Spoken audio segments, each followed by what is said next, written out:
Hello, welcome to the Best Overall Show. I'm Noah. This is Joe. Say hello, Cass. Hello, Cass. And we have Mr. Gonyo with us. Say hello. Hey, folks.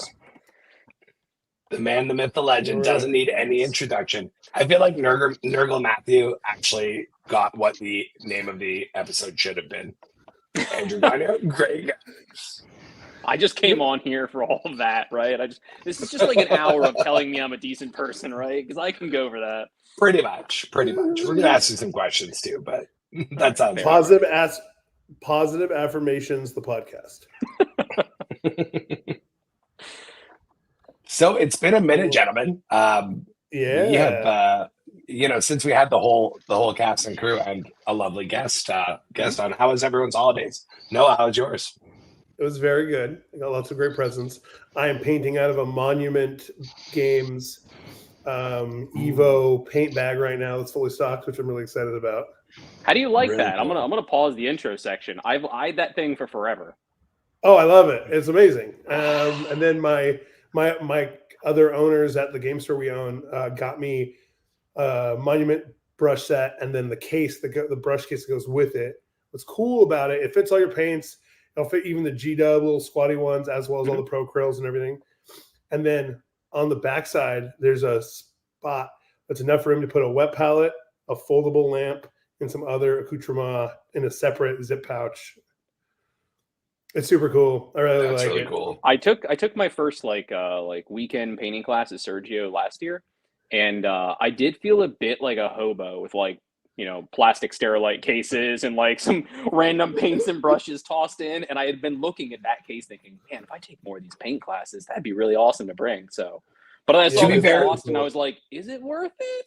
I It's feel you, it's got a vote of Gonyo. confidence. When I showed up to my Sergio class, I went with like grocery, like cloth shopping bags with my airbrush compressor and paints just thrown in like a gremlin, basically. Yes. So, we got to start somewhere. We can all aspire to be Noah level now. What do we call it? Orcs? Dirt people? Yes, dirt people. Dirt people. I do my best. Hey, don't be mean to orcs. Joe is a very lovely orc. Thanks. It was it was a very good holiday.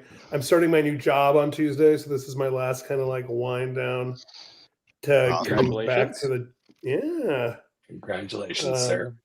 I've been essentially like I've gotten really used to being unemployed, and I kind of like it. So I'm like happy, but also Yeah, it's fun employed at that point. yeah, it's fun employed. And then I'm currently painting AdMech models, which I guess we'll talk about when we get to like talk about game stuff. I'm painting AdMech models for LVO. Oh, Amazing. Oh, my man. Amazing. We'll see. I'll let everyone else do their intros first, because I definitely am going to, like, at some point, I'm going to rant for like 2 to 3 minutes about this bullshit ass list. But Ooh. Looking forward to that rant. But Joe, how was your holiday? Oh, it's great. I had work, so I had that going I on. know. Probably was a quiet work. It was pretty quiet, yeah. Other than that, got a new hot water heater for the house for my Christmas present. Very Super fun. I feel like I want to watch a movie where like Joe is the guy who's like called to a disturbance, and it's Santa Claus, and then he has to go on like a wild harebrained like buddy cop situation with Santa. Except That we're would be in this awesome. movie, and this is next year. You and me, Noah. Let's do it. All right, let's go. So I had a really great Christmas myself. Had some family from out of town, which we don't usually have. And my lovely girlfriend Sharon spoiled me and got me this lovely thing. So for those who know, Gulliman is like, my heart secret for Warhammer. He is who I want to be. Together. No, like there's optional parts. Like I could swap out closed power fist, open power fist. The amount of detail in this thing is pretty impressive. And like there's purity seals and it's all rubberized. And I'm like, you could give this to a child and they actually couldn't break it. Like it's impressive. Oh. He is sitting on top of my display case in the other room. So that was me. And Mr. Gonyo, how about yourself? Oh, it was a busy Christmas. Had both families over. That was great. I have a toddler. She's 2.5 now. So this is kind of like the first Christmas that like she was like really like aware for and like got the thing of it and like got presents, was opening them. She was really into it. So that was great. Had a bunch of work to do over the holidays, but I work remote, so I can't complain too much. Nice. And in the theme of awesome gifts, so I had been chatting with you guys in the lead up. So I got my in-laws got me the new Pro Acryl, all of like the expansion set. So I got those in there. And then I forgot, my wife actually got me, it was sort of like a combo birthday Christmas gift because it was both big and late. It was the Kickstarter for Sanderson's Stormlight Archive, the miniature set. And I am like a crazy Sanderson fan. So I got like a giant box sitting over there of all the Stormlight miniatures from that Kickstarter that I am really looking forward to painting. And in general, just dorking out too, because I do love me some Stormlight. I'm looking forward to seeing the progress pictures as you go, because I'm one of the very lucky few that gets the photos of this man's work in progress. So. Yes. Kaz, does this make sense? No, the lighting's off. No, I'm just kidding. It is. I mean, I would tell you if it was, but yeah, good Christmas.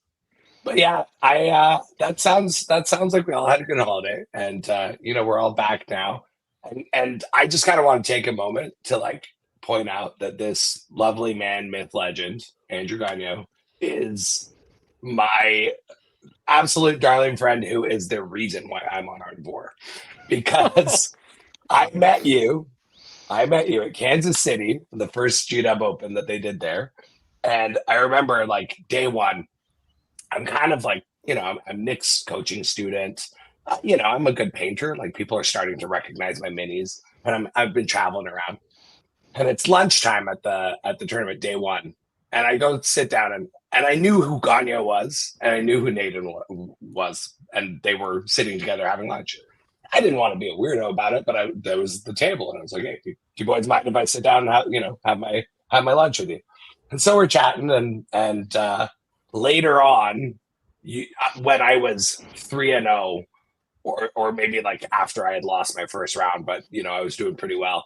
We actually got to talking, and we spent like 20 minutes nerding out aggressively about like light OSL color, and it was just like, oh man, this is my tribe. I've been here. nerding out, like lurking near your table because of your Ultramarine display, and I was like, well, I don't want to bother him, he's playing, but I do really like those models, so I was kind of looking for my in. It was beautiful, and then Nanavati walked by, kind of floated by even ethereally, and you were like, why is he not on the team? And he just kind of was like, oh, good point. And like later that night, I got the invite. So cheers to you, Mr. Gonyo. Thank you. Cheers. I am tactful. We'll call it that. You are that, sir. You are that. So yeah, no, KC was awesome. I mean, I saw a bunch of cool people there. I think some of the photos that I sent you for this one, I hadn't really taken any good photos of like my tray setup since then, were from then. But yeah, man, I've enjoyed the GW events over the last couple years since they came back. Yeah. That format really fits me. There's something different for everyone. Some people love, X or Y or the other one, but that one I've really enjoyed. Got to meet you at KC. I've made like a bunch of new friends through all of them. Mark Parker, the first time, and like Mark and I've been in this hobby competitively since like 2009, but I've played since 97, right? Or 98, something like that. Yeah, I'm both old and I started young. It's a twofer. And him and I have never played. And every time I see him at an event, because Mark's been playing longer than I have, especially competitively, I'm like, Mark, why have we never played? We've been to like 50 events together. And Chicago GW US Open, like a year or two ago, was the first time I got to play him. And we had like an amazing game. I think he got me like on the last die roll, made his guy live on a save. He had like save a bunch of consecutive ones, and he was like 1 by 1. It was like this nail biter back and forth game. And I was like, man, I've had some great experiences at those. And I've had many other events over the years, but the US Opens have been like a highlight for me over the last couple of years. Yeah, I gotta say, Brandon team put on a good event. Yeah. Yeah, I'm same. I've really enjoyed those. The GW terrain layouts too have really highlighted to me how much I am not like necessarily a fan of player place. I love FLG and player place was like a good solution at the time, given like how terrain rules used to be. But like, I would say that like GW layouts, I think, are GW or WTC or UKTC. Any of those 3 layouts, in my opinion, Mixed are layouts, much better than like a player place, because it's like the mini game. And so I've really liked, the production level of those events. And I got to go, we were, I think 3 of us on this call were world champs. That was super fun. The Grants team has done amazing. I mean, hell, I got to meet Noah at the first Tacoma Open too. So, I think the first time I met you in person, Noah, was actually this last November at WCW. I think it was, yeah, for sure. That's the first time, like, in person, I actually, like, said hi. Yeah, I'll go with you on that. Like, I love Reese and Kicker and all those guys. Like, they're super nice. FLG had a great solution at the time. But for me, it's not my cup of tea. Now, plenty of people love it, and have at it, man. It's if it's for you and you really like it, and that's like your region's thing, nothing wrong with that, right? I mean, it's a really there's good so solution many events out there now. Totally. If you don't have the right terrain or whatever, it is a way to make any terrain set work. But I'll say for me, the thing that always got me was I like the consistency of a fixed layout, whether it's good or bad, because you can spend some time, like the TOs can, if they did. Most of the big ones now have, making sure that it's like somewhat balanced for a play experience and it doesn't just like stomp one person's strategy.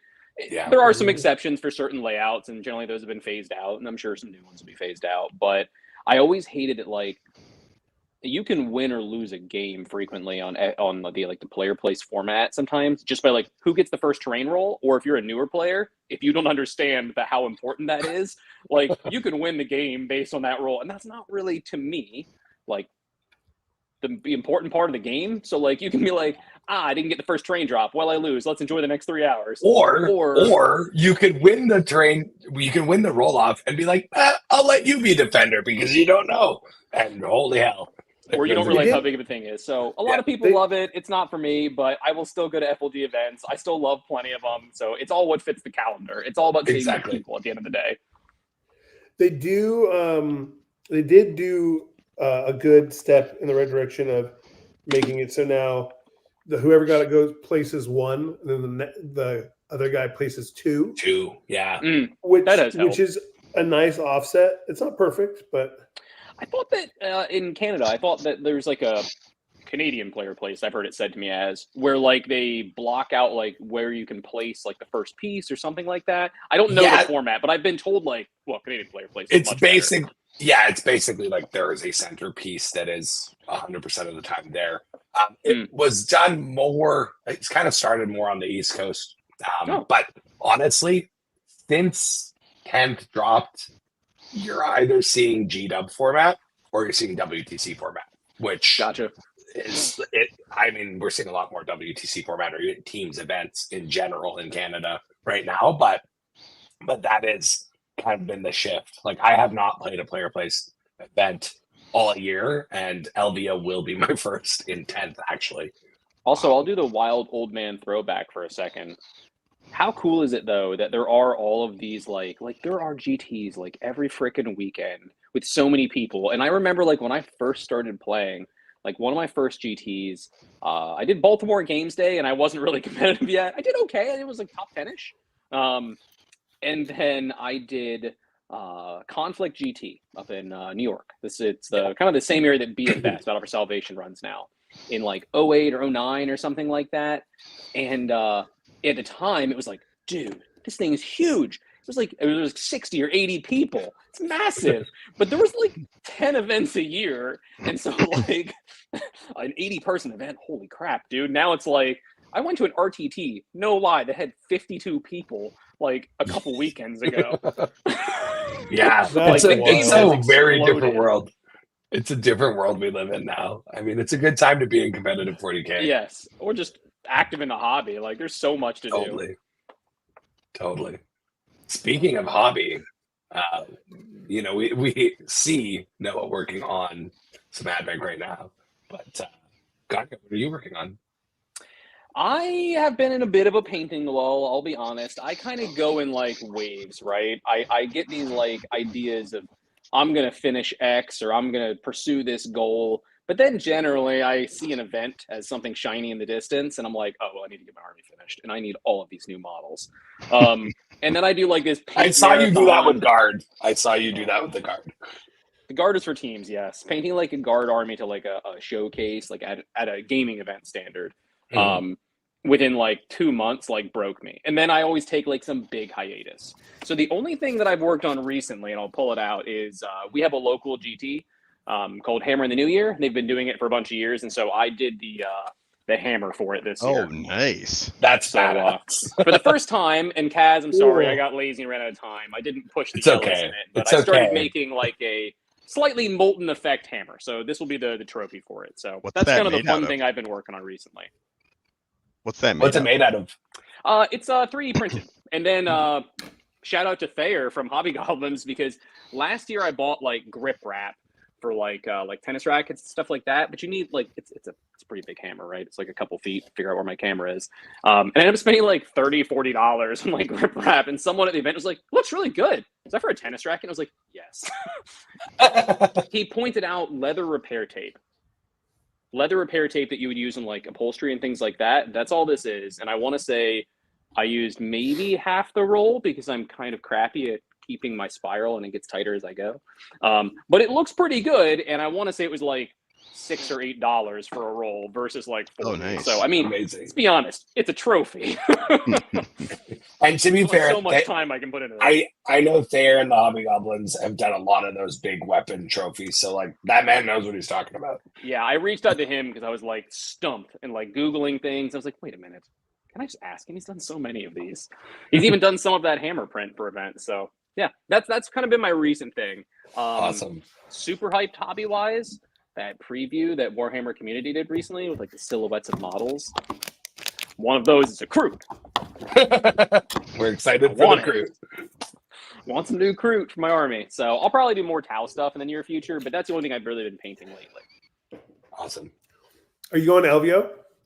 I am not. So it didn't work out for my schedule this year. So I am, this is the first LVO I'll have missed in many a year, which is probably good because maybe I won't be a degenerate craps player for a change.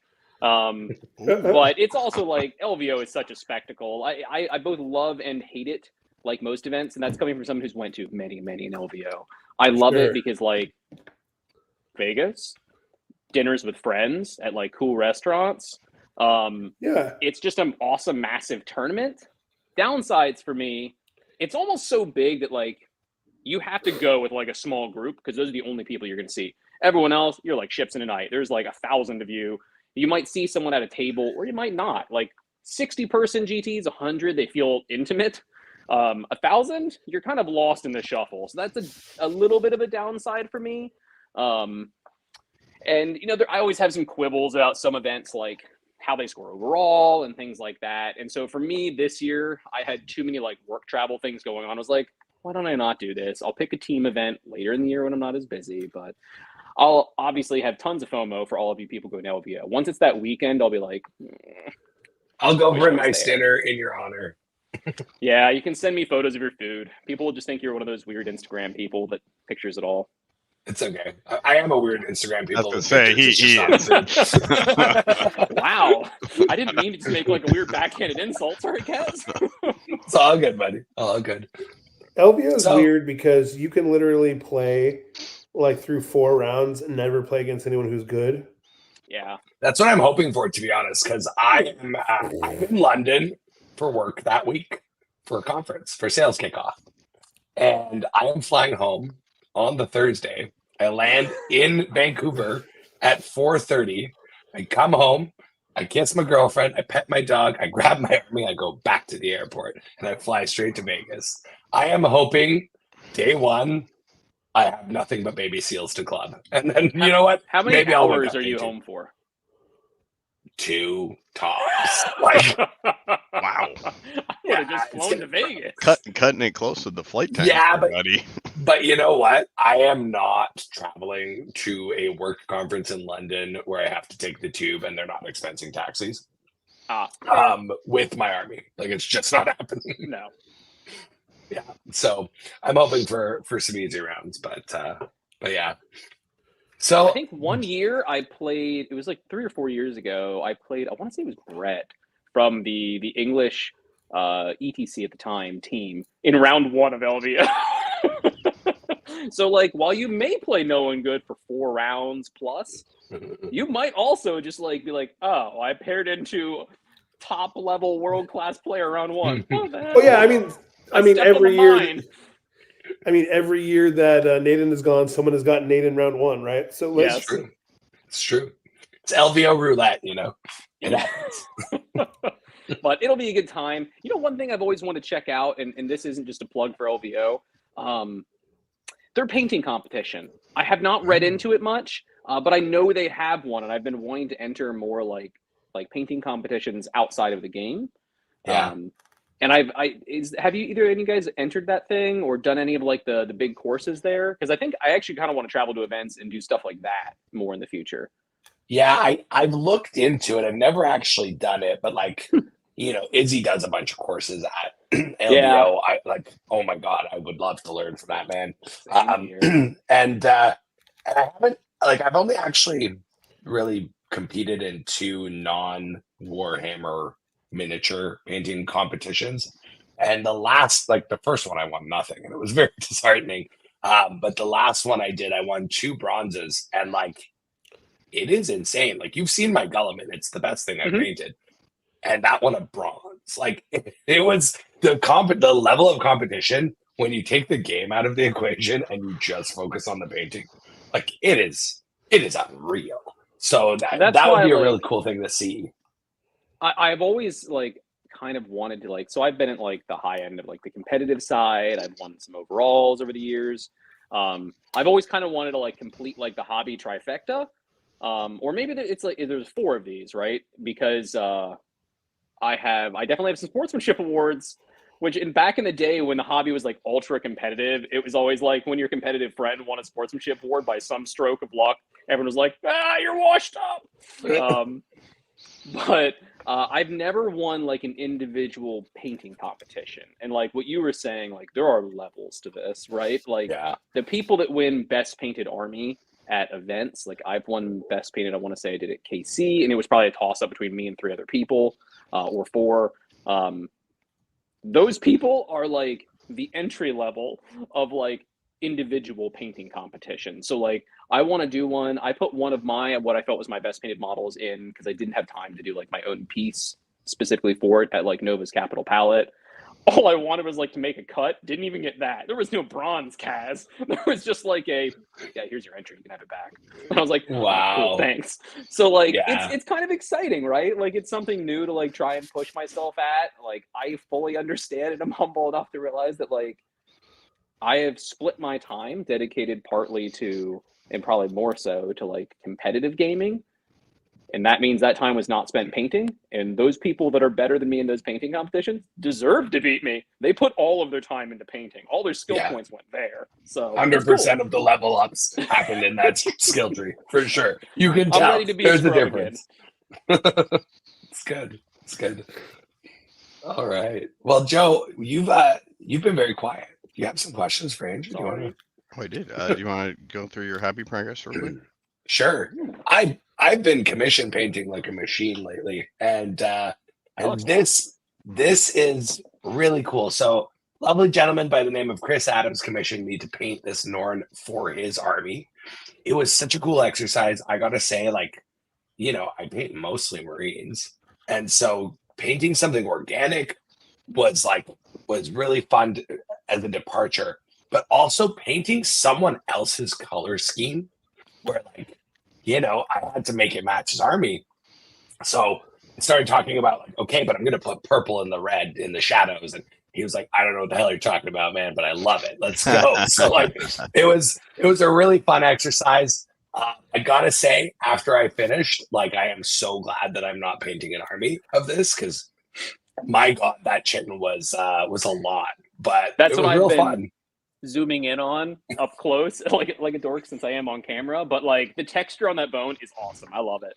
Thank you. Yeah, no, I definitely went hard on the chitin. But yeah, no, really happy with how it turned out. I am delivering this to Chris at LVO. So, Oh, cool. Chris, I hope you enjoy your Norn. Is he playing it at LVO? I was informed he was originally going to make it be part of the list, but it got cut. So he's just going to be watching from the sideboard. I was like, okay, he's going to use his psychic powers to like let you roll sixes. That's what it's going to be. So that's Gonna been be a me. cheerleader. And now, actually, this is kind of embarrassing given we're on the Best Overall show and I'm a host, but given my life schedule with work and the fact that I've been commission painting, I have a massive tray of gray plastic that I am going to battle ready for LVO. Given my flight schedule, I'm going to sleep in and I'm going to skip the paint judging, and I'm not even bringing my display tray. Oh, It's Oh. going well, to it be makes travel really. easier. It does that, but it's going to feel really weird, and I'm going to feel like a fish out of water. But you know what? I am giving my best to my clientele, so I hope you enjoy it, Chris. But that's me. What do you have left to paint? So you played against the list, so you know what Yeah. I'm basically taking John's list from WCW, and I have 10 scouts, 6 centurions, and 9 inceptors. That's what I'm going to paint. Wow. I feel like And that's a that lot of is the not- list. I'll be honest. I feel like that's like half the list. This is the problem with being a painter. We were talking about this the other day with Blake. This is the problem with playing competitively and trying to keep up with the meta with a standard of paint quality that is up here. Like it's ludicrous because you'll spend months and months painting all these tanks and doing all this, and it's like, oh, I'm playing all infantry now, and it's none of the stuff I have painted. So yeah, I basically have the aggressors and the characters painted, Joe. That's all I have painted in that list. Dang. Are they the new scouts?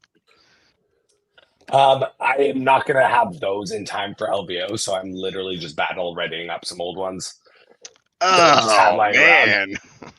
Don't worry, I'm going to replace Brutal. 10 of them like almost immediately after LVO, but All right. yeah, they're not getting my best effort, and that's why I'm not even bothering showing up for paint judging. Okay. I'm good. Oh. You know what though? It's okay. You got it. Sometimes in life, you've got to make choices for your own mental health. And I chose to enjoy my holiday. I chose to, not let down my customers in terms of my commission painting. And yeah, I will say I'm looking forward to sleeping in that morning a little bit. Yeah, at the end of the day, it is still a hobby and it's supposed to be fun. And I definitely get more often than I don't caught up in that like rat race of like, my wife will make fun of me because I'll wait till the kiddo goes to sleep and then it's like 8 o'clock. I'm like, well, got to paint till 1 a.m. again tonight. Got to do that every night for the next 3 weeks. Oh. And like at the end of it, you have to be like, the end of like the second week, you're like, this isn't fun anymore. It hasn't been fun for days. What am I doing? Yeah. So and that's just it. Good like, on you for making the correct choice. There yeah, will be I more could events. do that. Like, you know me, you've seen me do crazier shit than this. But like, man, it's just not worth it. And I'm already going to be wiped. Like after a work sales conference. There will always be more events. Get them done for the next one. Exactly. That's me.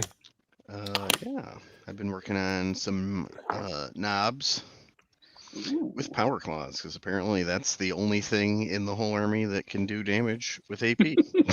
Sadly, but it does do damage. It does do damage.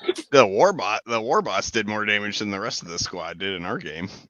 That's true, but they did some. Well, your 2 bodyguard guys were just tanking all sorts of That's damage, right. Unfortunately, that's what they do. That's what they're there for. So I got about 7 more of these guys to do, and then the 1 war boss in mega armor. That blue is beautiful, and it plays so well with the green skin and the bases. You've got a nice like color trifecta going on there. Yeah, I actually feel like I get dinged on my bases quite a bit, so I gotta figure out something to like spiffy them up a little bit in the future. I don't know. Really? Why? You've got multiple colors. That's like the single biggest criticism I always get is like, oh, your bases are so plain. I'm like, man, come on. I think if I could give you something on that, because I've done this before too. Like I have a tower army that's not that different than this, because sadly this is not my first tower army. It's like my 3rd tower army. Is the cork. The cork's like it's too much, like all of the pieces are like close to the size of the base. and Mhm. like you haven't disguised some of the edges, so like you can tell it's cork. I feel like if you like broke up and had different sizes of pieces just to like create some like contrast between them, some differences, and like you can use like sculpt the mold and things like that, like any sort of putty to like help fill in some of like the cork texture. Not all of it, just some of it. Like I think some like different textures to break it up is probably what people are seeing. I think they look good, and I agree with Kaz. One of my weakest suits, and I always get criticized on my bases too. I usually use resin ones. Is I don't match my colors well. Like my base color is like always the same, like no matter what the color of the army is, because I have these bases and I know how to paint them. And like I really need to get better at mine too. So brother in arms here, but All I right. think if you like broke up the types of cork, like the sizes, the pieces, and the textures, it would probably go a long way. You know what? So- If I may recommend something as well, Joe, on that to like break it up. So my rule of thumb, actually, a friend asked me this the other day in terms of basing. You need 3 materials. 3. So in this, you've got 2. You've got the grass tufts, you've got the cork. If you did what Andrew's saying, carved the cork a little bit more rough hewn, and put something like coarse pumice gel or even like Vallejo thick mud. I like to actually mix the two for my rubble, like depending on what grit you want. But the pumice gel will add this sort of sandy, rocky texture. And it's really Okay. easy to use. You just kind of like press it on before painting. I have a big tub of it. Yeah. Perfect. Yeah. Slap some of that on. You've got 3 different materials. It's enough to make it look chaotic and organic and naturally random. Okay. I'm going to pile on because, unlike the rest of you, the feedback I get on my bases is that they're awesome. So, and part of that, feedback too.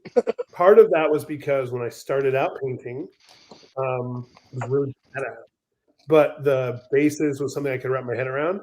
And when I started to learn getting better painting, what I found was like basically how it was taught to me was like a better paint job is just more colors most of the time or more transitions.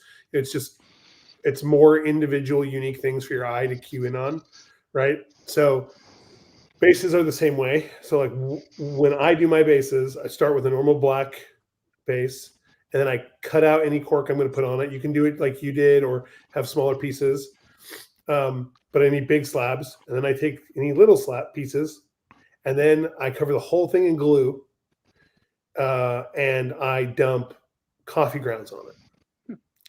And then I shake it off, and it creates a bunch of chaotic patterns with the coffee grounds. Coffee grounds are the right proportionate size for scale to be a pebble or gravel to a space marine. Okay. And it creates, and because they're also really subtle, it creates subtle variation in your cork and your cork surface and those kind of things where you have that kind of weird kind of like flat texture that comes with cork. It breaks that up with the little particulates. Then I go over all of that with a crackle paint. I let the crackle paint dry. So like I use like a Growlin mud, or if you want to use dunes or whatever, let it all dry. And then I wash it in one of the GW gloss washes because it also ends up sealing it. Because the crackle paint will get little flakes and the flakes will come off unless you seal it. The new gloss style like Agrex or shades and things actually will seal as well. So you put that over the top, you let it dry, and then you just dry brush it like you were doing any piece of terrain or something, right? Your 3-4 colors or whatever to your highlight. And then you glue your tufts on and your model, you're good to go. And what it does is it creates, there are 2 different types of tufts. There is a small granule bit, there are larger chunks. There's no place where you can see the undisturbed cork surface. And there's enough like different things going on. There's the crack of the crackle paint. There's the granularity of the coffee grounds. There's the chunkiness of the cork. There's the dry brush, the different highlights that are catching on all those different edges and recesses, and the shadow that you put in there with your wash. And I can do 100 of those in 3 hours of sitting time in a day. Yeah, really easy. Lay them all out, cover them in glue, do your thing, because you can do them sloppy until you get to your dry brush stage, and you actually have to pay attention. But you can go through 100 of those in 3 hours of sitting time pretty easily, especially if you have like a heat gun or a drying tray. Mm. You can do it faster. But it takes me about 1 day, 3 hours of sitting time, or 10 hours up through the day of like letting things dry, coming back. So I can do like 100 bases. So let me out myself on I'm a competitive gamer that also likes making things look nice. And when I change units, days before the event, because I'm messing with a list, I need to get the model painted. I cannot be bothered to also be painting fucking bases. Whoops, no, sorry. We're not I'll also be monetized. painting bases. So here's what I do for all of my bases for my towel. Hold, please. We're about to get something good. I can feel it. So I rip off a part of a box. I put painter's tape on it. You can see it happened. I have a couple of these. I then stick all of my bases on, and most of it's just done with an airbrush because I can do them all at the same time. Yeah, right. So literally I go through and like I'll airbrush and do like just a black. Then I'll go through and I'll hit all of my gray tones and I'll shade them. And then I will go do my brown tones because I actually want those kind of going up on top of the grays a bit. Then I dry brush. And if I wasn't so lazy, I'd be sealed, but I'm not, right? Like I'd start putting like some tufts and some other stuff on them, but this is kind of like where I do it. And I do up when I get the urge before events and I don't have anything I'm working on, like in the months beforehand, I do up like hundreds so that because I know that I'm not responsible enough to leave enough time to also do nice bases. Yeah. And then they just sit in my desk in a box.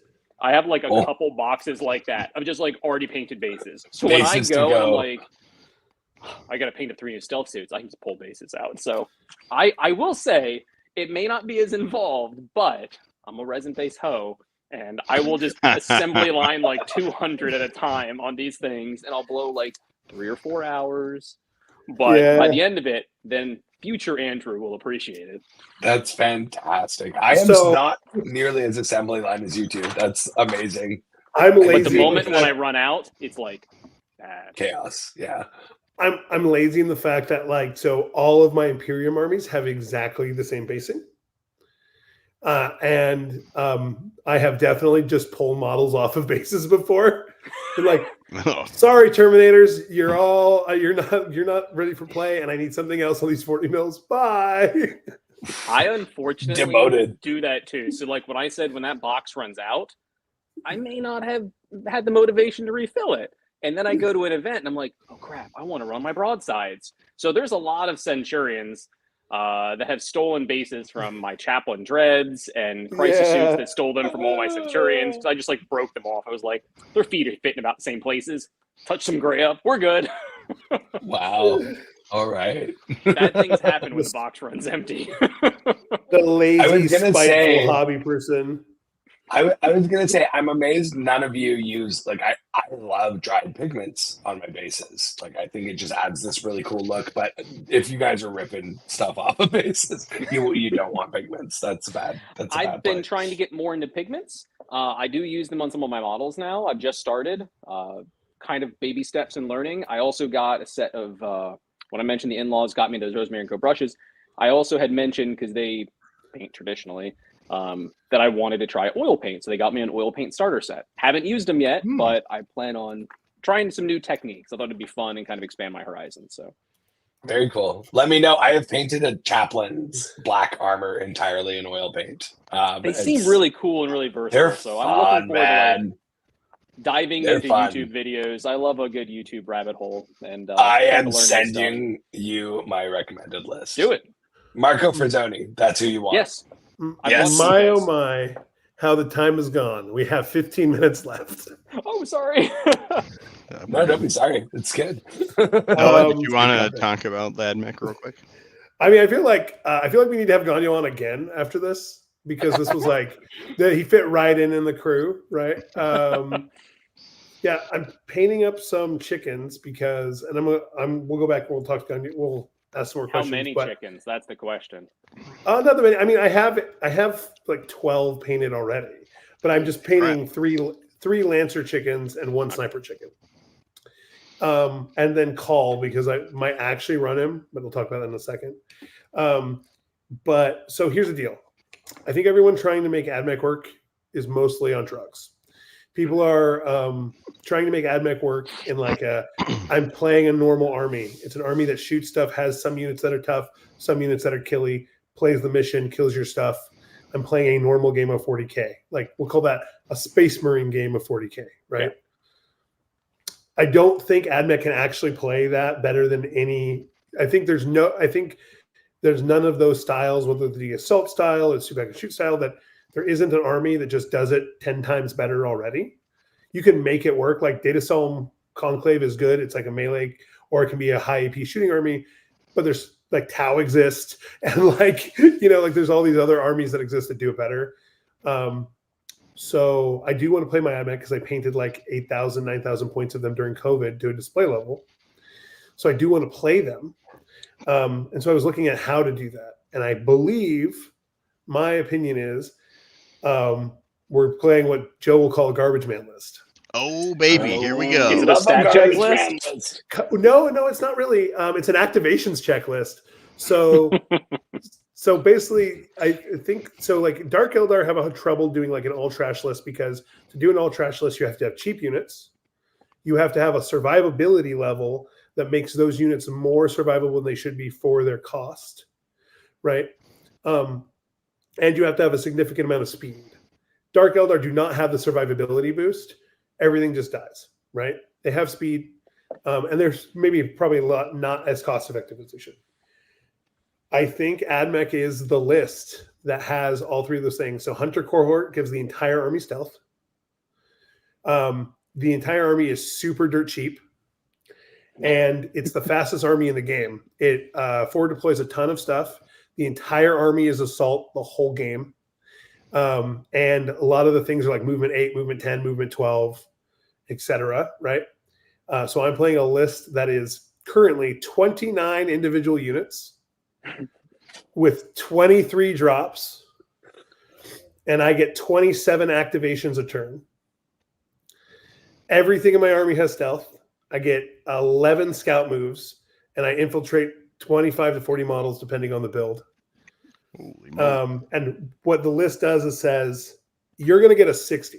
You can max your secondary. If you have a non-interactive secondary way, you can do it. And then you're going to get, at best, 20 on primary, your opponent. I'm going to max my secondaries of cleanse, deploy homers every single time, because I can deploy in my opponent's deployments on turn 1 like every time. Yeah. Right? And I'm going to get 61 points because I'm going to beat you on primary. My only loss with the list was an 80 to 87 loss. And every single game I've had has been between a 98 and 100 into everything I played into. What was the loss into? It was into Custodes, and it was actually because my opponent corrected me on a profile of my gun. I believed him, and turned out he read the wrong thing and was wrong, so I should have actually won the game anyway. Oh, no. But it's fine. It was at an RTT. It's not a big deal. So the list is 7 battle line, 3 characters, maybe not called, depending, because he's the only access to Melta that the list has. So he's like a really good countercharge piece, but not including him, it's like 3 leader characters, 7 battle line units, 3 squads of 3 of the Cerberus Raiders, 3 individual 1-man laser chickens, 3 individual 1-man taser chickens, a 10-man squad of sterilizers, 3x5 infiltrators, a Calidus assassin, a sniper chicken, and maybe Kyriodrax or something else. And no guys on stilts? Where's the guys on stilts? The list I took to an RTT had Call and a Skatros with the Fire and Fade upgrade. So he goes 17 inches a turn. I hate that model. What is it Yeah, called? that model is heinous. What is that thing called? A Skatros? A Skatros. So the list can't kill anything. It can kill infantry. You can't kill anything of sizable. Like if a Norn is sitting in front of me, it's basically immortal. But when you math it out, like for instance, like if you take like the Eldar lists, if you take like the 3 Night Spinners plus, let's say, like even if they have 9 killy units, it still takes them 3 full turns of every model every unit in their army killing a unit in order to table me. And this is not going to happen because there's like the Cloud of Fly stratagem, and everything is stealth, and there you can pop a 5-up Feel No Pain, and it's total garbage, and it feels fun to play because it's doing weird things, but it's like playing against it, I've been told, is very, very unpleasant. I want to see you end up in a match against a Tyranid Unending Swarm. I need to see. I just need to see the dumbest game of all. About this. Me and Tyler Fertel have been talking about this because it'll be like I'll infiltrate on the line and then I'll just never shoot him, and he'll move up, and I'll just do my thing, and he'll move up, and I'll just do my thing. And just 400 models staring at each other, shaking hands, talking about how they're cleansing things. He's probably the only. That's probably the only list I can actually table, because they do put out like 300 strength 3 shots. So yeah, that was my garbage rant. This list is like amazing. I've been playing it on the clock, and I haven't clocked out with it yet. But it's like literally like I can't take a moment to stop. I just have to be like, sounds fun. Just don't shoot entire. But it's actually fun because I think one of the coolest things it does is me and my opponent both have so many options. Yeah, there's like a million options to do. And so there's never a point where like I don't have a thing. Like there's never a point where like I don't have something to cleanse and deploy homers and go do something else. You never feel like you're like out of it, or like the game's over, you're like locked out because they have X. You just always have options. My Tau opponent picked up 6 units in a turn, and I looked over and realized I still had 17 units left. Wow. I mean, as a Tau player, I'd be pretty happy playing against that, because win or lose, I mean, I just want a game where I'm not constantly getting charged and I actually get to kill things. As long as I kill things as I lose, I'm pretty happy. Yeah. The best part about playing against Tau is they kill their own crisis suits. That's the best part. Yeah. That's all right. So what's our number one best 2 questions we can ask Mr. Gonyo before we run out of time? Oh, and look at that. Those Tau, they're so good. Those planes hanging off the board, I think, gave like every passerby an aneurysm. They were like, "Are you okay with that? What if someone bumps them?" And I was like, "Well, if they die, they die." Oh, geez, I didn't even realize that when I first looked at this. They're on like a cup and ball magnet, but like it is just like an acrylic rod. It will just like flip. So live dangerously. Wow, you do, my friend. Jeez. What is the like fortification? Did you make that out of? Yeah, foam? that's just pink foam. My man. That looks really good. Yeah. I love how casually you say it, Gonyo. I know sitting here, and I know you right now, because there's like pieces of the pattern that aren't like absolutely perfect. No one would see. Joe, you and I can stare at this thing in real life and not see it, but he knows it's there. And so it's like these are those side wings. I have my left and my right mixed up. They go on the sides, but yeah, they're just pink foam. Do you travel on an airplane with this board? Yes. That all goes into that Pelican case, which is not oversized by the actual airline rules, but who knows where it's going to come out each time. But I get a free checked bag, so that's my checked bag. Okay, I was going to say, you're not carrying that in as a carry-on. No, that's checked. Okay. I haven't ever had an issue with it. I usually toss some clothes in with it, but I figure it's one of those things. When you go to big events, like, you carry your army on, because if you don't have your army with you when you get there, you shouldn't have gone. You can't play, right? But if I don't have my display board, oh well, I guess I missed some pain points. So it hasn't gotten lost yet. Oh man. So tell us a little bit about your board here. So the board is a lot of fun. I for years I just did like a very basic like foam, wire cut some rocks, foam, wire cut some rocks sort of a thing. And it was fine. I was using the same board for like a decade. Oh, wow. But I really wanted to like push myself and like try like new skills. And so for last year, one of those things was terrain. And so I hit up my buddy, hit up Kaz, hit up Matt Aaron, all sorts of other people, deep dove into YouTube terrain videos and how to carve rocks. So like I did like realistic carving of rocks. I'll call it realistic, the viewers can decide, but it's much better than just like the I own a hot wire cutter rock texture that most of us do, myself included, for years. Like carving and picking out pieces. It was a lot of fun, right? It was more like artsy and craftsy than like what I'd done.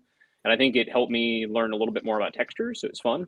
And then pink foam, I've made some really, really bad buildings out of it over the years, and so I was like, let's try and just make a cool fantasy cow building. And so I had like some like really basic sketch, and then I just kind of like did it. And there was a lot of trial and error, so it probably took me far, far longer than it should have because I didn't have a good plan. But I learned a lot along the way, so it was fun. It does eat up a lot of the board for putting models down, so that's kind of a minus. So I want to do a new one. I like it. I like the perspective I got on it, but I think one of the things I've learned from looking at like Michael Fox's, Kaz yours, and some others is like it doesn't always push the eye in where I want it to for my models. So I think for the next board, I want to kind of learn some more about like perspective and like framing things to like take it to the next level. So the board is fun though. I remember you had mentioned you took a class. Do you have what was that kind of training that you had gone through? So that was I've always kind of thought about taking like one of those like I'll call them high end, but like painting classes for like painters, not like churning out models, but like a painting class. And then I saw that Sergio Calvio was doing a painting class, like an hour from me at a store. And I was like, 2-day workshop class. I was like, that sounds like a blast. I'm actually free then. So I went and took it. And I decided to just kind of like lean in and embrace it. I've typically been very much like an heavy metal GW style because I pretty much just taught myself like most people do from reading White Dwarf or talking with friends at a hobby shop. And he does not paint like that at all, right? And over the years, baby. Yeah, over the years, I kind of like got into like airbrushing from like dark to light, set my things. Then I go in and I add highlights and brush, and maybe there's some areas I'm not good enough with an airbrush to do that small. So I do that completely with brush, mostly in infantry, for example. And Sergio has a completely different style. Like he bases with the airbrush just to get it based. And then everything is like giant, blocky, huge transitions. And then, but like he is an actual artist. So like he understands like where to put the light and like all these other things that I think people like him sometimes take for granted. That was really cool for me. And then he will like fade with the airbrush last. So still unfinished, unfortunately. But yeah, that is my piece I worked on there that I've still been kind of like practicing on. I've repainted pieces of it from the workshop. So we did some like leather texturing, placing light sources, pushing colors. I used to highlight a lot by pushing white or black, which I know it's not right now. Putting colors into things. You've grown, my friend. You make me proud. Yeah, so it was really cool. Like a lot of the things that like he was talking about, everyone in the class like nodding along, but like not like the bobblehead nod of like, please don't call on me. Like they actually understood it, and I was like, oh, I don't understand those words. I don't know what you mean by saturated or desaturated.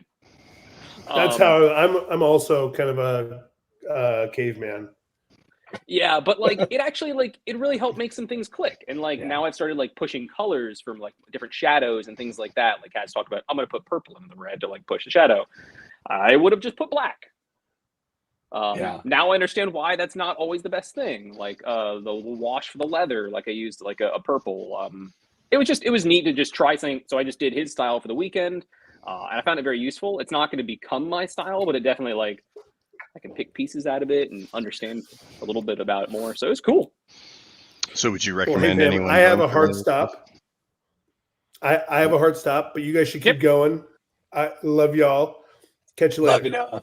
All right, you know. Bye. Yeah, I would recommend if like you're interested in learning more painting stuff. I found it to be like really rewarding and fun. Even though most of those people, I think I was the only like gamer, like definitely the only competitive gamer. The only one is like I paint armies in the entire class of like 20 Oh people. wow, interesting. But they were all still like super supportive and helpful, and everyone just came from a joyous place of their own hobby experience. So it was really cool. Like, I don't know. I would definitely recommend it. I found it very fun. It was a cool way to spend the weekend. It's a great way to learn new skills. Totally. And I'll chime in here because I've done a course with Sergio as well. And like him specifically, fantastic artist, very cool style. Not what I do even after doing the class, but I picked up some things. Like Andrew, I will never paint leather any other way than his way. Because I've started doing it too. you add texture into the highlight, and it creates this really cool effect. And like there's certain things, like you said, pushing color. Actually, it's funny. I was on a walk with the dog and the girlfriend. We were out, like, I live in Vancouver. It's green, gorgeous. And it was like, it had just rained, and there was so much color in this forest trail that we're walking. There's all this moss and stuff. And I remembered his philosophy on bases was like, you want to put as much color as you can in it. Put reds and blues and greens, and like he just stacks all these different colors on top of each other. And I'm looking at this like mossy fallen wood, like tree lot thing, and I'm like, I see all the colors, you know? Yep. So I would say there are a lot of things you can learn from an artist like that. I've done a few other ones as well, not just Sergio's. And you always, and Andrew, like, chime in if you agree or disagree, but I feel like you always leave with a couple tools that you didn't have and a new perspective on your own style, which is really important. Yeah, I think that's exactly it. Like, I think if you go in and like you think of your style and you're like, that's not how I do something, you're kind of going in with the wrong mindset.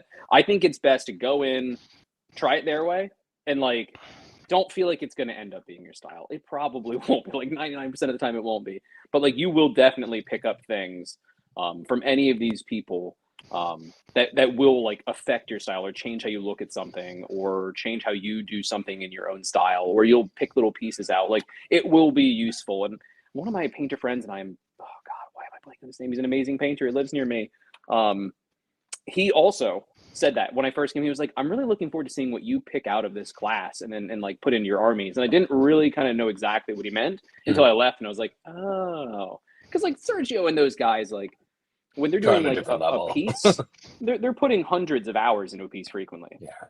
I might, and like for those that don't know, Sergio is a list in Golden 40K Demon winner. Like he's a beast. And like he'll go fast and spend that much time. Like someone like me, like I might get this weird idea that to win this tournament, I need 200 freaking infantry models in a month.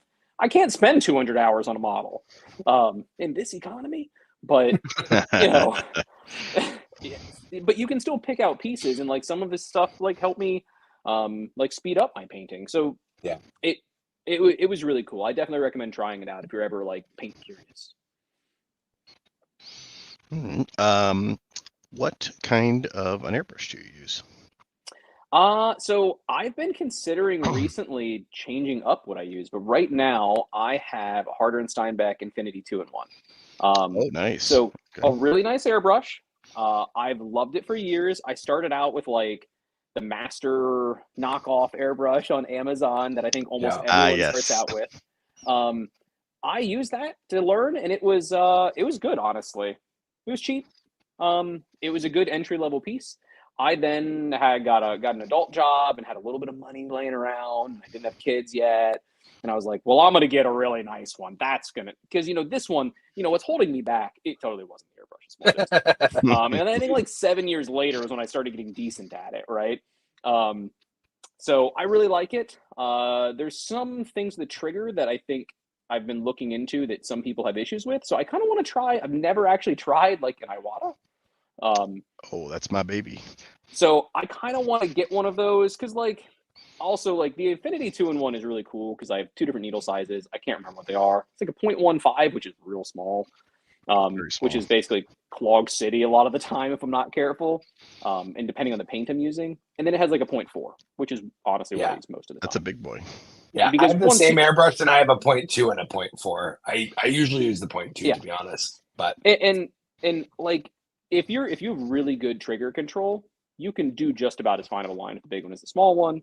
I'm not that good, but I think the thing that gets me is like I could go pick up my airbrush right now. I won't get up again during this podcast, but like I guarantee you it's gummed up because Andrew was doing a late night painting session getting ready for like WCW or doing that hammer, and there's like, I'll clean tomorrow.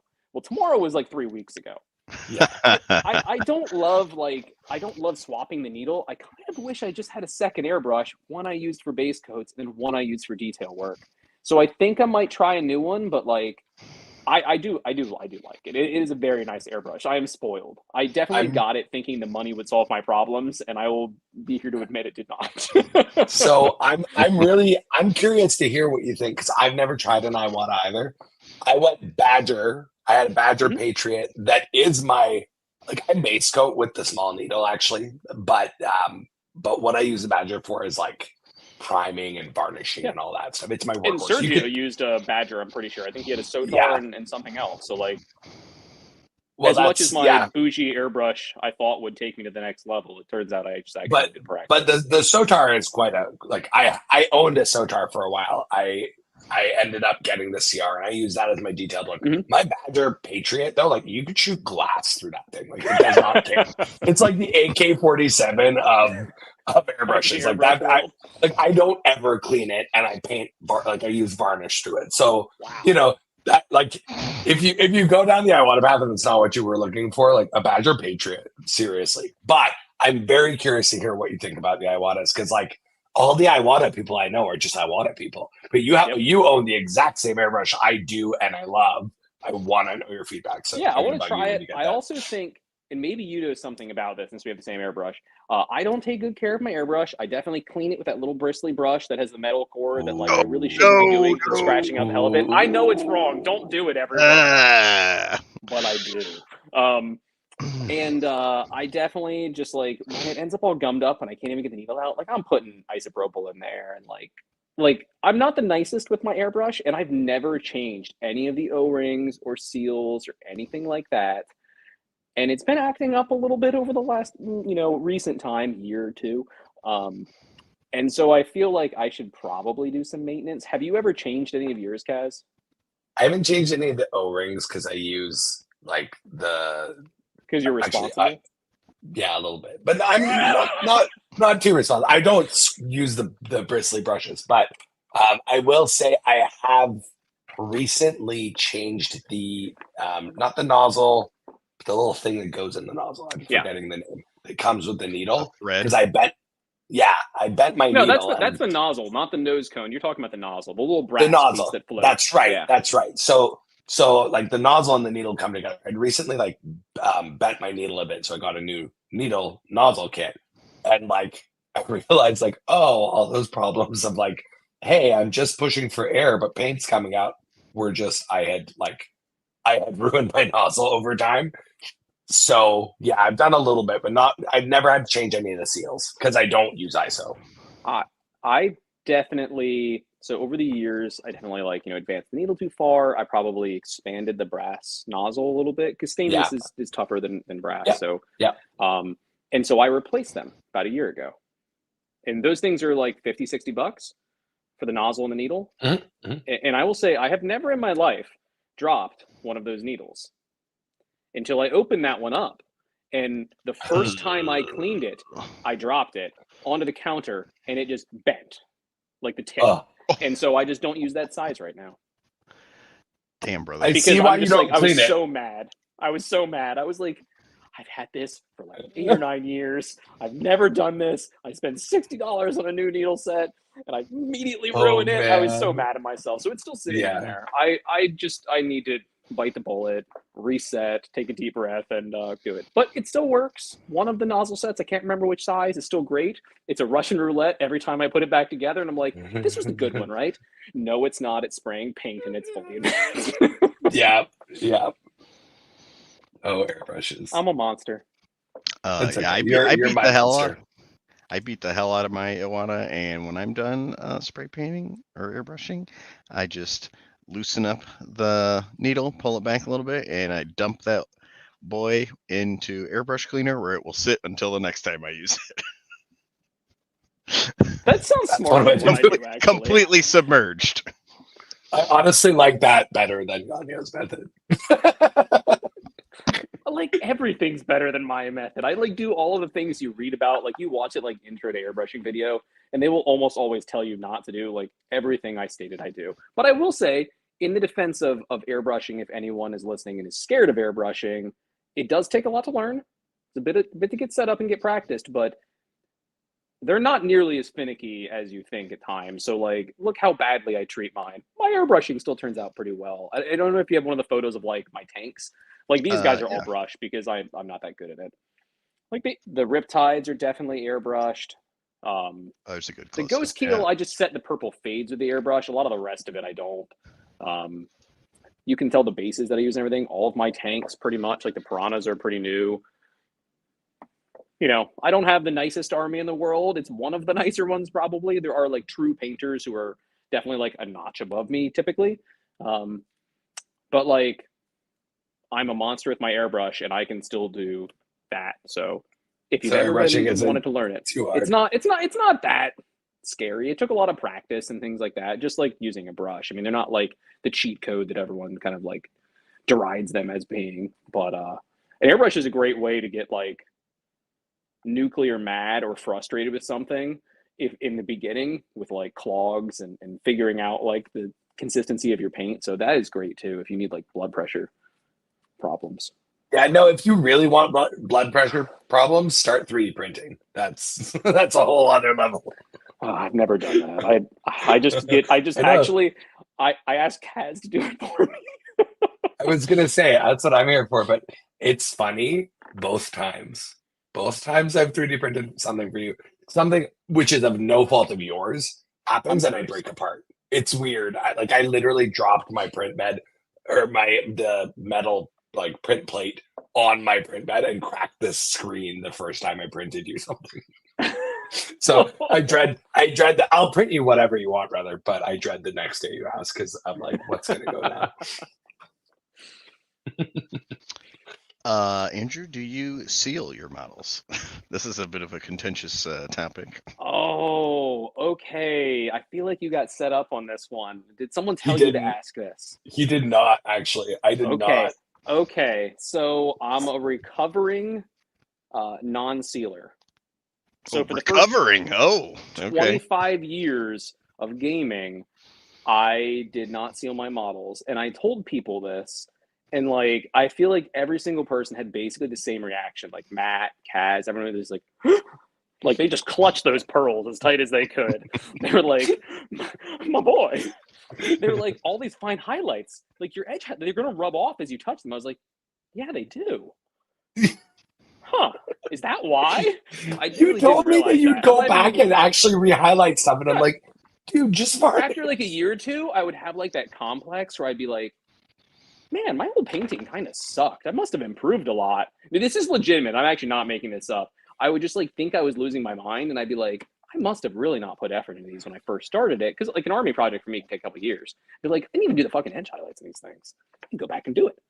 But then I realized, as they pointed out to me, I was like, it was like that moment when all the wheels started changing. I was like, oh, I've been doing them multiple times. And like the chipping that happens, like when I drop things, because I break at least a couple models every event. I do play with my stuff, and I am a clumsy man. And so finally, I think this all comes from like I got so scared of like potentially ghost coding something. Yep. Like, and it became like ingrained when I was like 18 or something like that. Like, Well, what do you mean when you say ghost coding? When you basically like you spray like a rattle can varnish or something like that, and like the humidity's wrong, or it's just a bad can, and like it basically puts like an opaque filter over the whole thing. The whole thing turns freaking white. Yes, I had that happen to me, which is why I don't seal anything. And I think I had it happen to me once, but I can't remember if I'm just afraid it would happen to me or if it actually did, because it would have been like 20 years ago. I'm old. So I've never done it up until all of these Tau are sealed. Some of the very, very most recent stuff may not be. Like, I can't remember if I did the Ghost Keel because I haven't actually played with them since. But I do seal everything now. I think the solution for me was I just bought decent stuff and I stopped being a dingus about it. And I bought a satin varnish and a matte varnish. The matte varnish I will get into momentarily. I started with the matte varnish, and I realized I tried it on the piece I did in Sergio's class, and one of the things he plays with is textures and like the reflectivity, or I don't know the correct way to say it right now. But like, you know, when you paint like inks and things like that, they're shinier. When you paint other stuff and like certain surfaces on your model, the eye should pick them out as being Like metal looks Glossier. right to you when it's a shiny. Cloth does not look right to you when it's glossy, right? And so it helps like break up your model. Like you can play with those finishes. I hit that thing with a matte varnish because I was thinking, just do matte varnish. It's the safest one. And then I was like, oh, it all looks flat now. What have I done? And so satin is a very good middle ground. What got me to stop being scared of is one, I just pick up a random other model that I don't care about as much. And when I go to do it, I only do it in my airbrush. I won't use a rattle can. It's inside my vent hood. And I just spray something. And I just make sure it doesn't look awful. Then I do the thing I care about. And so everything is now satin varnished, pretty much. And I like the finish. It has a little bit of gloss to it. For an army, like it's protective enough. I can handle it better now. But I just started varnishing in the last year. Oh, You know, So it's I'm worth just gonna trying say I'm very again. proud of you. I'm very proud of you. It is worth trying again if you've been varnish curious like me. varnish curious. And like I gotta say, you nailed it with the like there is a use case for differing glossy levels.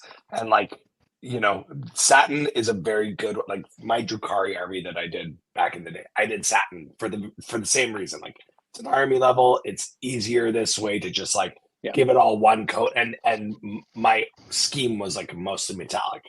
Now what I've sort of reverted to is like ultra matte across the board, and then I go back with a brush and I will revarnish with like semi-gloss or gloss or what have you on certain areas. I'm extra as hell though. So I like your approach of like, hey, I found the like luminosity or the gloss level that like suits my army. Let's go. Boom. And you can honestly, like, I think I went back and I tried playing around with it because I stopped being scared of it and I just took the piece of working at Sergio's, which I was really, really proud of, like what I did on it.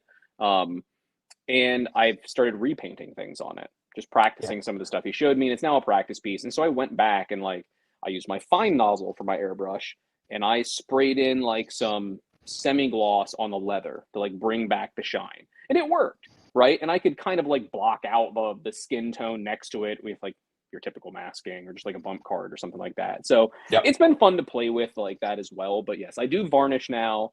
For years and years and years, I was very proud of the fact that I did not varnish, and I would tell everyone that varnish, like, shouldn't do that. Don't even need to. Look, my stuff's fine.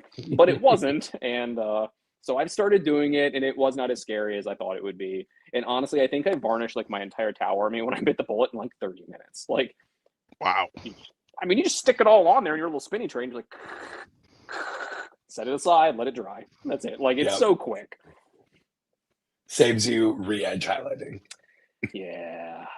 Not my smartest moments. I try. Good. We're all here to learn. Exactly. But no, Tau Army's been a fun labor of love. I really do hope they get some new stuff into the range because I think I've almost painted all of the Tau I need to paint. I hope so. Until we get new stuff. So that silhouette had me jumping. How do you feel about Tau in the competitive scene right now? They're like solidly like I would call them solidly like mid upper tier. They have some like they're a single phase army, right? Like they have some problematic matches that like are very hard to play your way out of. Just because they're a single phase army. Like someone can take that stupid Selesky thing or anything that requires 2 kills and it's just miserable. Just like there's certain things they do not play well against. It's not to say they don't, like I have a pretty good win rate with Tau. It's not to say like they don't do well and there aren't ways to solve these problems, but like they are inherently like not a fully balanced army in that way. And I do kind of dislike, I've never really personally loved crisis suits. I like having a unit. I know a lot of people feel like they're super iconic for the army. I have like 25 painted, so I feel you. But but like I don't know. I hate that the crisis suits always end up being like cyclics go burr. Like they end up being like this like Death Star unit that it puts out way too much firepower. And then to fix it, we crack them upside the head with Nerf bat. Like I've seen Tau through all the editions and like they're just like they're one of those things that's so hard to get right that like I feel like I don't love their play style. I like doing like MSU armies. So I kind of like how Tau have moved to like efficient dudes now. They're fun to play. They're not the best army in the game. They can compete with the best armies in the game, but like there's certain matches that are just kind of a mess. Yeah. But yeah, I mean, I still really like them. I play them. They're I always like. I'm still a competitive enough person that like I'm not going to play a bad army. Like there's the trophies behind me. Like don't think I'm that good. I play good armies, right? Like Yeah. I'm not that guy playing like the worst army in the game and like crushing a tournament. I like to play power. So like armies I feel like have to be like this good to ride sort of a thing. They have to at least be like upper mid tier for me to be like willing to. And if not, like my Tau will go back in the case and my guard will come out, right? I don't need the top army in the game. I don't need the top 3 armies in the game. But I have to always feel like if I'm going to an event, I have a realistic chance to win that doesn't involve like, what if I just didn't pair into that? Right. And so like Tower in that nice sweet spot right now for me of like, I'm not that monster that everyone hates playing because it's like, oh God, another unnerved Eldar player, kill me. Or, you know, like some like ultra spam army, but at the same time, like they have a way to win every match. So like I can compete and tell myself that I could win something. And I don't feel like I'm wasting my time when I show up to a Yeah. GT because for me, I do want to try and win. It's fun. It's fun to try and win. I Winning don't care is if I fun. don't, but I want to always feel like I have the option to. If I play well enough, I can be rewarded. Tower cool. And Ian Harris adds, "Man, I hate Tau, but that Borden army is beautiful." Tau are a polarizing You're- army, aren't yeah, they? I they feel are like that.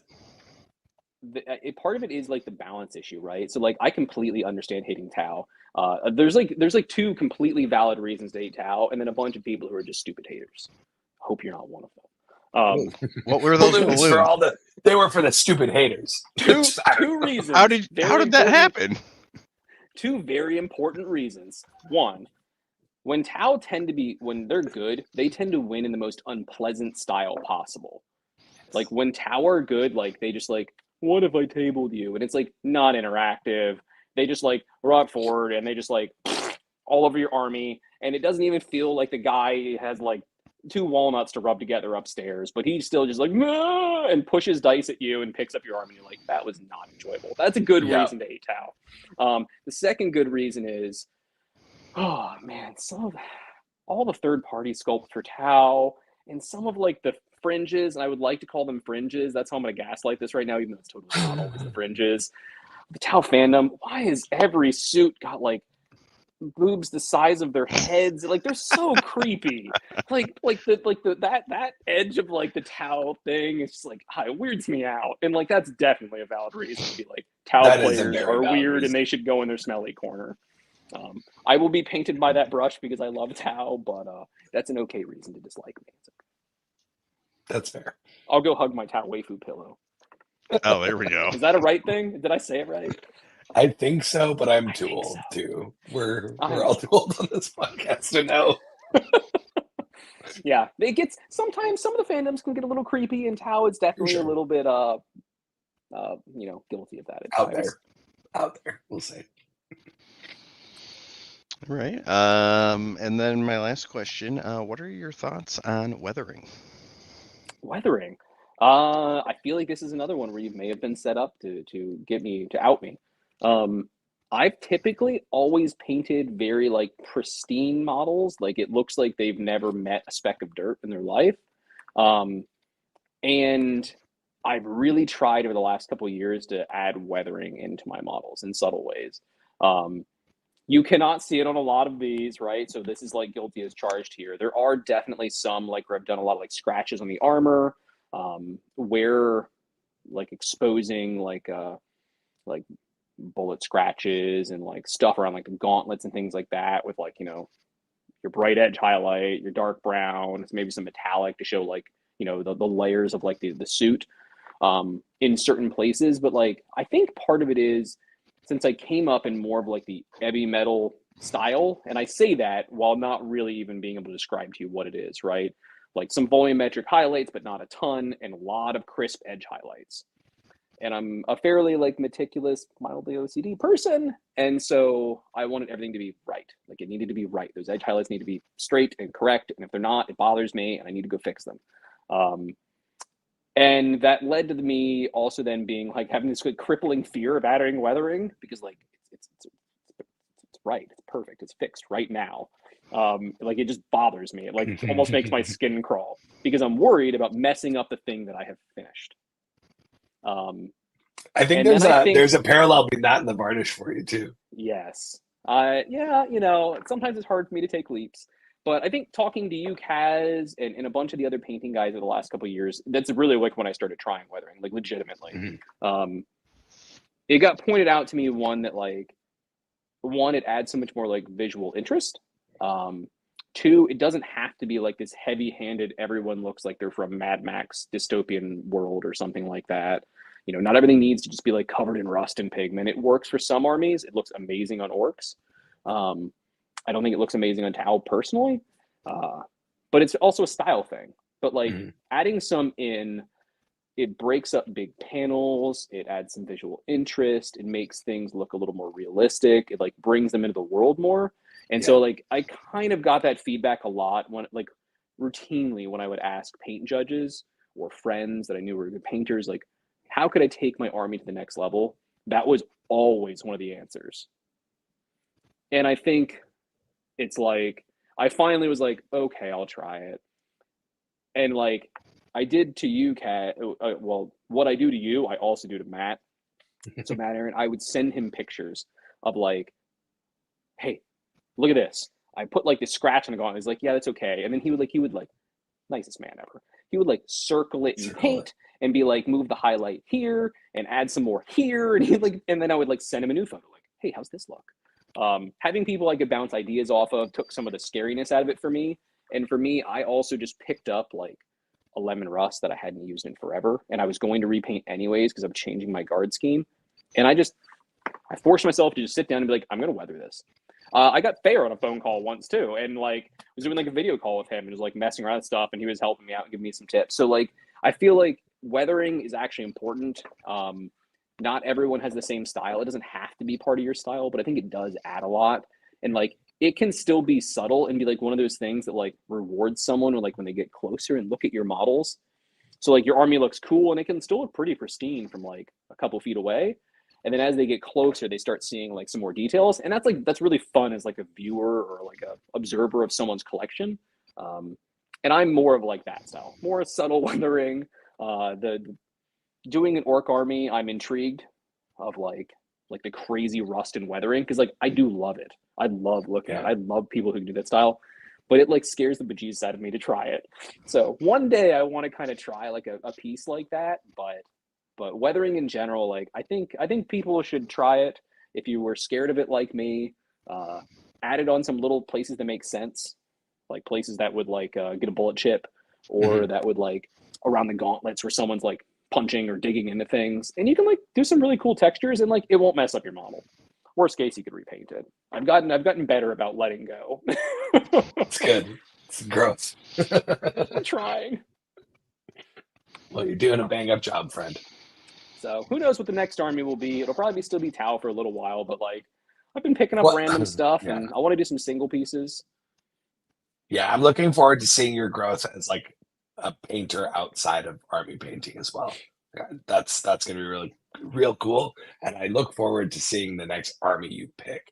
Because like, let's be honest, whatever that silhouette was, whatever crew unit that was, you're going to buy 3, you're going to paint them, and then they're done. So something's going to buy all of them. I know you have the same disease I do.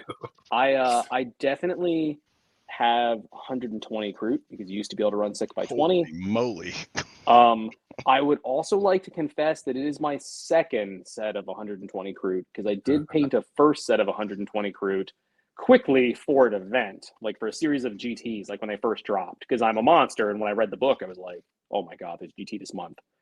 120 Kroot, no one could beat this. And to be fair, it did win. Nice. But then I was like, but these look like trash because I did these way too fast. So I got another 120 Kroot and then painted them.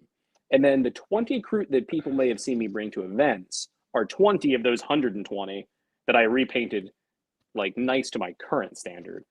So I look forward to kind of like doing that stuff. I think I might change up the colors. I've always done like some blues for like my skin tones because I just wanted to be different. I don't know why. It's the same reason I picked like purple. One, I was going for like a little Evangelion thing and it kind of looked cool for mechy stuff. But I think I always like buck away from like the book things. I'm like, well, that's what they did. I want to do something different. But the more I've looked at like some like the green ones, I kind of like that better. So I may go back to doing some like different skin tones for them. But yeah, I will definitely buy all of whatever they release because I'm Good man. degenerate. Good man. More money than sense. It's what happens when you get like adult jobs and then you realize that like golf and many other things are much more expensive than this, and you can justify all of your bad decisions of spending This is $1,000 fine. on a new set of models. This is fine. Yeah. I mean, my hobby's nothing. It's only compared to that guy. He 1,000. does It's not cars. 10,000. Yeah, that guy fixes cars. I mean, screw him. That's a $50,000 car. I just bought toys. Easy. All bad decisions financially. Well, I think we're probably any closing thoughts, Cass? No, I think just this episode was a long time coming. So Andrew, thank you very much for joining us. Yeah, Really thank you. appreciate you taking the time. And Joe, good to see you again, my friend. It's been a minute since we had the whole family on. So Yeah. yeah. Andrew, Thanks, if people everyone, for want joining. to get in contact with you, how's a good way to reach you? Probably just hit me up on one of the social medias. I don't really have like, Patreon or any of the weird things. I play for a couple teams of like in the ITC sense of teams, but like I don't really do coaching or anything like that. So I guess just hit me up at events. That's the best way to get a hold of me. And Okay. by the way, guys, I've had a blast. When I saw this podcast, I was telling Kaz when him and Noah mentioned this to me at Worlds, I was like, yeah, I was been a little bummed. I've seen this like best overall podcast. I was like, they never asked me to be on there. That's not nice. Come on, man. And so when you guys asked me, I was so excited. I just love like getting on and like shooting the shit and chatting. I am so sorry for making this go so far over, but it No, that's was good. a lot of fun. No, Genuinely, do I not had a good night. apologize. Thank you so much for joining. And yeah, like I mean, it's guys like yourself and Sean Naden that like will kick your skull in at a tournament, but the models look gorgeous, and both of you as well, like best overall in Canada also has a sportsmanship factor. Both of you would still win best overall in Canada too, because you're both just like absolute gems and beacons of the hobby. Like, we've all been doing this long enough to remember when sportsmanship wasn't a thing. And so like, I think you're a very perfect person to have on this show. So thanks for being best overall. Well, thank you, and I will never say no to when a Canadian says that I'm nice. So thank you. All right, take care, guys. Yeah, thank you. Be sure to check out the other shows on the network. I think Best in Faction is kind of in a hiatus right now, but Next Generation is still going, and This Week in 40K is also still going weekly. So please like and subscribe. There is a Patreon for Best in Table Network, so check that out as well. That's how you get access to the Discord. So thank you, everyone, and have a good night.